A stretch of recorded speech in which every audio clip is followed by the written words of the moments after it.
तशी काय माहिती आमच्याकडे नाहीये.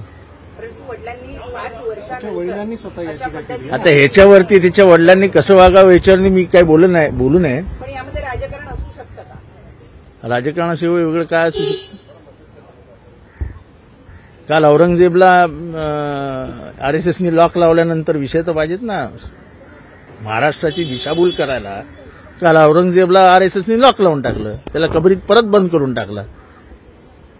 त्याच्यामुळे आता काहीतरी विषय पाहिजेत. मागच्या वेळेला ज्या किशोरी पेडणेकरांनी त्यांच्याबरोबर त्यांची साथ देण्याचा प्रयत्न केला होता, आज त्याच किशोरी पेडणेकरांनी आम्हाला नजरकैदेत ठेवला असा आरोप तिच्या वडिलांनी केलेला आहे.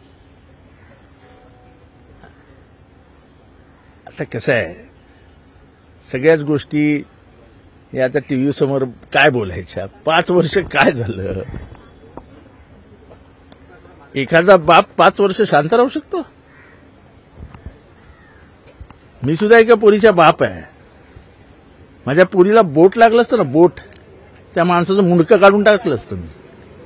एवढा बाप घाबरत नाही कोणाला.